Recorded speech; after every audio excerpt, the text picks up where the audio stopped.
بجلی لینے والے اتنے کم ہو گئے ہیں کہ آپ کی سوچ ہے فیصل آباد میں بڑی بڑی صنعتیں، بڑی بڑی ملیں، بڑے بڑے کارخانے انہوں نے خود اپنے سولر لگا لیے۔ ایک Tajikistan gas pipeline, India Pakistan gas pipeline منصوبہ تھا، اسے ٹیپی کہتے، وہ بھی تیار ہے۔ تاجکستان جو ہے وہ کہتا ہے کہ افغانستان کا ایک وایا رہ گیا تھوڑا جتنا بھی ہے ہمارے سرحد تک جو خیبر پختونخوا کو لگتی ہے، وہ کہتے ہیں جی یہاں تک ہم گیس پائپ لائن بچھا دیتے ہیں، آپ آرڈر لگائیں 1 سال کے اندر اندر، شاید اس سے بھی کم۔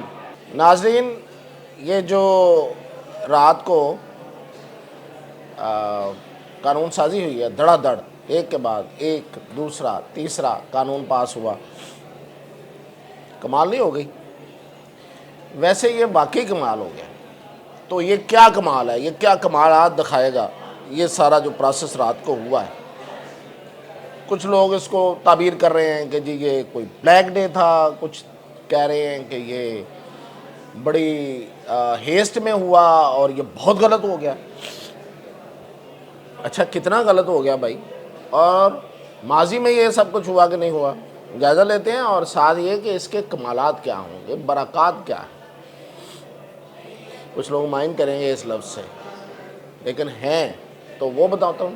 اور دوسرا یہ کہ وزیر اعظم نے آج ایک ٹیزر دیا ہے، ایک چھوٹا سا اعلان کر کے چھوڑ دیا ہے کہ آنے والے دنوں میں انرجی کے سیکٹر میں، یعنی کہ بجلی گیس کے سیکٹر میں وہ بڑی خبر دینا چاہ رہے ہیں، خوشخبری دینا چاہ رہے ہیں۔ تو وہ کیا ہے اور ممکنات کیا ہیں؟ تو سب سے پہلے آتے ہیں کہ وزیر اعظم کیا خبر دینا چاہتے ہیں۔ تو وزیر اعظم بیسیکلی جو خبر دینا چاہتے ہیں وہ میں آج ابھی آپ کو بتا دیتا ہوں، وہ یہ ہے کہ اگلے 2 سے 3 مہینوں میں بجلی کے ریٹس میں کمی آ رہی ہے۔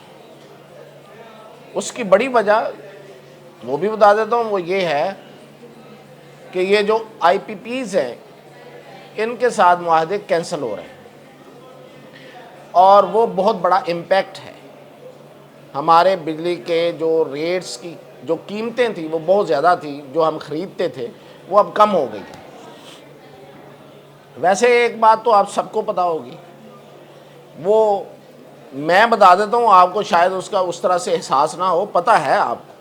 ایک دوسری ریزن جو ہے اس میں کسی کو کچھ کرنے کی ضرورت ہی نہیں پڑی، وہ ہے آپ کا سولر سسٹم جتنا لگ گیا ہے پورے ملک میں۔ تو یہ جو بجلی بنانے والے کارخانے ہیں ان پہ ڈیپینڈنسی کم ہو گئی۔ ویسے فیسکو سب سے زیادہ بجلی بیچنے والی کمپنی تھی، جو فیصل آباد میں بیچتی ہے بجلی بیچنے والی کمپنی فیسکو، فیصل آباد الیکٹرک سپلائی کمپنی، وہ سب سے کامیاب تھی، سب سے زیادہ ریونیو اس کا ہوتا تھا۔ اور آپ کو پتہ ہے اس کے کیا حالات ہیں؟ پریشان بیٹھے ہوئے ہیں، سر پکڑے ہوئے کہ بھئی ہم اپنے یہ خرچے اور باقی چیزیں کیسے پوری کریں گے، بجلی لینے والا ہی نہیں ہے۔ بجلی لینے والے اتنے کم ہو گئے ہیں کہ آپ کی سوچ ہے فیصل آباد میں بڑی بڑی صنعتیں، بڑی بڑی ملیں، بڑے بڑے کارخانے انہوں نے خود اپنے سولر لگا لیے۔ میں حیران رہ گیا جب ان کے ایک بڑے افسر نے مجھے یہ بتایا کہ فیصل آباد میں ایک سیمنٹ بنانے والا جو کارخانہ اس نے بھی سولر لگا لیا۔ اب سیمنٹ بنتا ہے، بڑی ہیوی مشینریز یوز ہوتی ہیں اس میں، تو وہ بھی سولر پہ چلیں گی۔ تو سب سے بڑا جو ڈینٹ پر ڈالا ہے وہ تو سولر نے ڈالا ہے، لیکن دوسرا جو ہے وہ ہے یہ والے آئی پی پیز، ان سے معاہدے ہمارے کینسل ہوئے ہیں، تو وہ پیسے بچے ہیں تو قیمت کم ہوگی۔ جو بجلی خرید رہا ہوگا میرے جیسا کاہل سست آدمی جو ہوگا، ورنہ تو لوگوں نے سب نے اپنے سولر لگا لیے اور انڈیپینڈنٹ ہوتے جا رہے ہیں، تو اس کو بجلی اب پہلے سے کم پیسوں میں ملے گی۔ تو یہ خوشخبری ہے جو میں آپ کو پہلے بتا دیتا ہوں، جو وزیر اعظم نے آپ کو کچھ دن بعد بتانی ہے۔ اور جو اس میں ایک اور خبر ہے، وہ خبر تو ہے لیکن ڈیسیجن میکنگ کی کمی ہے۔ وہ یہ ہے کہ جو پاک ایران گیس پائپ لائن منصوبہ ہے وہ رائپ ہو چکا ہے، ایک عرصہ ہو گیا، یہ کوئی خبر نہیں ہے۔ میں یہ بتانے جا رہا ہوں کہ وہ ماشکیل ایک علاقہ ہے بلوچستان میں، جو بالکل بارڈر ایریا ہے، جہاں سے ایران شروع ہوتا ہے، بلوچ ایریا ہے، وہاں تک پائپ لائن پڑی ہوئی ہے۔ یعنی کہ ہمارے بارڈر کے اوپر پائپ لائن ایسے کھلی پڑی ہے کہ آپ آگے اپنی پائپ لائن جوڑیں اور گیس لے جائیں، اور ہماری اپنی جو سوئی گیس ہے اس سے بھی سستی، کہیں سستی۔ ایک چیز دوسری خبر ہے وہ بتاتا ہوں۔ ایک Tajikistan gas pipeline, India Pakistan gas pipeline منصوبہ تھا، اسے ٹیپی کہتے ہیں، وہ بھی تیار ہے۔ تاجکستان جو ہے وہ کہتا ہے کہ افغانستان کا ایک وایا رہ گیا تھوڑا، جتنا بھی ہے ہمارے سرحد تک جو خیبر پختونخوا کو لگتی ہے، وہ کہتے ہیں جی یہاں تک ہم گیس پائپ لائن بچھا دیتے ہیں، آپ آرڈر لگائیں، 1 سال کے اندر اندر، شاید اس سے بھی کم، گیس پائپ لائن آپ کے بارڈر پہ ہوگی، یعنی کہ دوسری گیس پائپ لائن بھی تیار ہے۔ 1 سال کیا عرصہ ہوتا ہے۔ اور رشیا اب ہمیں اور آرڈر دے رہا ہے، مطلب آفر دے رہا ہے، وہ کہہ رہا ہے آپ کہیں ہم بھی پائپ لائن بچھا دیتے ہیں، گیس لینے والے بنے آپ۔ وایا سمندر بھی ان کے کیپسول کھڑے ہیں جو فوری 1-2 دنوں میں گیس آپ کو دے سکتے ہیں۔ تو مسئلہ کیا ہے؟ مسئلہ ہے ڈیسیژن میکنگ، اس کی کمی ہے، کوئی ڈیسیژن ہی نہیں لیا جا رہا، تو اس لیے آپ کو زیادہ پیسے بھرنے پڑ رہے ہیں گیس پہ، اور مشکلات ہیں، اور سلنڈر یوز کرتے ہیں، اور وہ جو سلنڈر مافیا ہے وہ اپنی مرضی سے قیمتیں اٹھاتا بناتا ہے، اور متاثر ہم عام آدمی ہوتے ہیں، اور اس وجہ سے کہ ہمارے اوپر جو لوگ بیٹھے ہوئے ہیں ان کے ہاں فیصلہ کرنے کی صلاحیت نہیں ہے، تو یہی کہوں گا نا۔ اچھا جی، اب آ جاتے ہیں دوسرا کہ 5 سال جو ملے ہیں آرمی چیف کو، 5 سال سے مطلب یہ کہ ان کی مدت ملازمت پہلے سے تھی 3 سال۔ پہلے تو ایک وقت تھا کہ مقرر ہی نہیں ہوتی تھی، تو ایک اندازہ تھا کہ 3 سال تک رہتے ہیں، پھر اس میں اندازہ کے ساتھ ہی اگلے 3 سال بھی اضافہ کر دیا جاتا تھا، تو 6 سال ہو جاتی تھی اگر ایکسٹینشن مل جائے تو۔ ملتی رہی ہے نا، سب کو ملی ہے۔ اب انہوں نے کہا ہے کہ آرمی چیف کی مدت ملازمت ہوگی 5 سال، تو اب یہ والے موجودہ جو ہیں یہ 27 میں تک، تو ان کی ملازمت کی مدت ویسے ہی بڑھ گئی، 2 سال 3 سال، آپ جو بھی 2-2.5 سال بڑھ گئی ہے عاصم منیر صاحب کی۔ تو ایک ایکسٹینشن تو ایک روایت ہے، 27 تک تو ویسے ہی چلے گئے، 27 کے اینڈ تک، نومبر تک، تو اگلی ایک روایت ہے، روایت ہم توڑتے نہیں ہیں، روایت تو نبھانی پڑے گی، یہ رواج ہے، یہ رسم ہے، اسے تو نبھانا پڑے گا۔ تو پھر یہ کہاں تک گئی؟ 32 تک۔ سن لیں، جو اس سسٹم کے پیچھے پڑا ہوا تھا اور کچھ امیدیں لگا کے بیٹھے ہوئے تھے اور کوئی سازشیں ڈھونڈ رہے تھے، وہ سن لیں، 32 تک عاصم منیر آرمی چیف ہیں۔ اچھا، اب اس کے پیچھے نا ایک بڑی ایک ریشنل بھی ہے، میں یہ جو بھی ایکسٹینشن ناٹ ایکسٹینشن اس بحث میں نہیں جاتا، کیونکہ میں بیسیکلی تو دعویٰ کرتا ہوں کہ میں ایک ڈیموکریٹ ہوں، تو پھر میں اس بحث میں کیوں پڑھوں۔ اس کے پیچھے ریشنل یہ ہوا کہ آئی ایم ایف نے جب اس دفعہ ہمیں پروگرام دیا، اور اس سے پہلے ہم سے ایک لمبی اس کی نیگوسیشن چلی اور وہ مان ہی نہیں رہا تھا، تو اس میں ایک نقطہ یہ تھا کہ دیکھیں آپ کے ہاں سسٹینیبلٹی نہیں ہے، آپ کے ہاں یہ جو سٹیبلٹی ہے وہ نہیں ہے۔ اس کی وجہ یہ ہے کہ آپ کا آرمی چیف بدلتا ہے تو پالیسیز بدل جاتی ہیں، آپ کا چیف جسٹس بدلتا ہے تو پالیسیز بدل جاتی ہیں۔ ہم آپ کو لون دیتے ہیں 5 سال کا یا 3 سال کا، جو تو اس دوران پالیسیز بدلی ہوتی ہیں، وہ ہمارا پروگرام ایسے ویسے ہو جاتا ہے اور خراب ہو جاتا ہے۔ تو اس لیے پہلی ضرورت یہ ہے کہ آپ اپنے یہ جو چیفز ہیں ان کی مدتیں بڑھائیں تاکہ یہاں سٹیبلٹی آئے اور پالیسیز یکساں رہیں، کوئی مسئلہ نہ بنے، تو اس لیے پھر ہم پیسے دیں گے آپ کو۔ تو ہم نے یہ وعدہ کیا ہوا تھا۔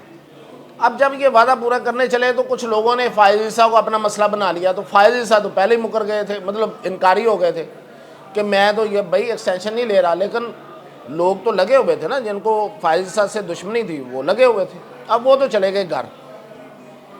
اب یہ بھائی صاحب جو ہمیں 3 سال کے لیے آ گئے، چیف جسٹس جو یحییٰ آفریدی، تو اب جو اسی طرح چیف آف آرمی اسٹاف بھی 27 تک تو چلے گئے، 27 سے آگے ایکسٹینشن ہوگی، تو میں نے کہا اگر رسم ہے ٹوٹتی نہیں ہے تو وہ چلے گی۔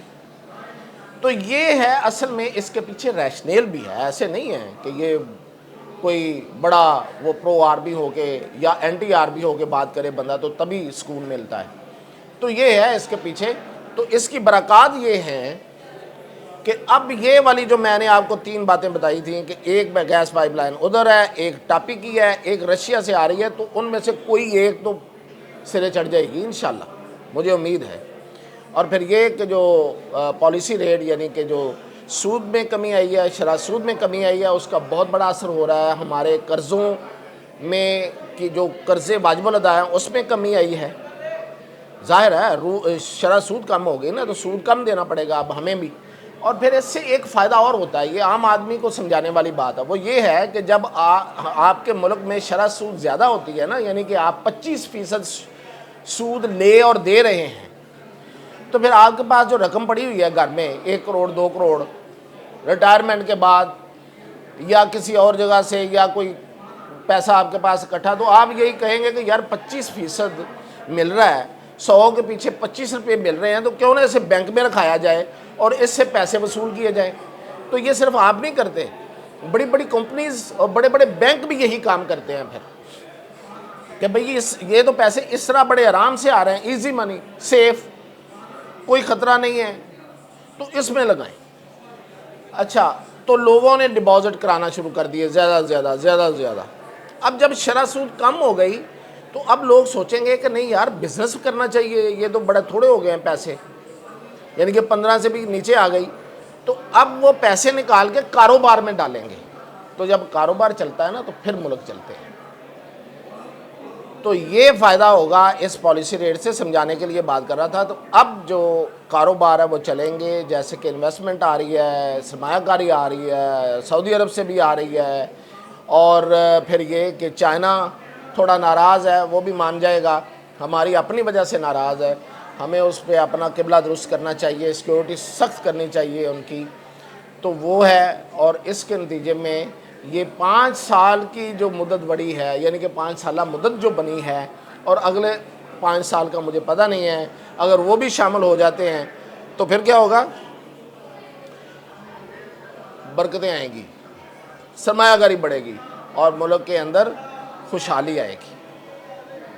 خوشحالی چاہیے یا کچھ اور چاہیے جو لوگ کہتے ہیں حقیقی آزادی؟ تو حقیقی آزادی کا بھی فیصلہ آج ہو ہی جائے گا شاید کل تک، جو اس ذریعے سے چاہتے ہیں امریکہ کے. بھئی حقیقی آزادی اگر تو لینی ہے تو یہاں سے، تو یہاں پہ تو حقیقی آزادی تھوڑی محنت کوشش صبر سے ملنی ہے. اگر وایا امریکہ لینی ہے تو وہ شاید کل تک پتہ چل جائے گا، اگر وہ وہاں سے آتی ہوئی تو لے لیجئے گا، مجھے تو ذاتی طور پہ کوئی اعتراض نہیں. اور یہ ہے کہ آج امین الدین ہی آئینی بینچ کے صدر بن رہے ہیں، جو ہماری اطلاعات ہے، بدل جائے کچھ تو کچھ کہہ نہیں سکتے. اور پھر منیب، جسٹس منیب جو ہیں وہ آپ کو ایک جج کی حیثیت کے، ایک سادہ جج کی حیثیت سے نظر آئیں گے، وہ کہیں پہ بھی پوزیشن ان کی موجود نہیں ہوگی. جسٹس منصور علی شاہ موجود رہیں گے، لیکن اکثریت کے ساتھ فیصلے جو ہیں وہ ان کی مرضی کے خلاف ہی آئیں گے، یا تو وہ ان کے ساتھ مل جائیں یا پھر وہ ان کی مرضی کے. ویسے تو جو انہوں نے دونوں ججوں نے خط لکھا ہے چیف جسٹس کو کہ آپ نے ہماری بات نہیں مانی، تو اس کے بعد انہیں ریزائن کر دینا چاہیے، لیکن وہ ریزائن نہیں کر رہے. یہ بھی اطلاع ہے، ریزائن نہیں کر رہے، وہ بیٹھیں گے، اپنا تڑا کٹیں گے اور معاملات کو آگے دیکھیں گے. لیکن جو کچھ حکومت نے کرنا تھا وہ انہوں نے کر لیا. تو مزید اپڈیٹ انشاءاللہ کل.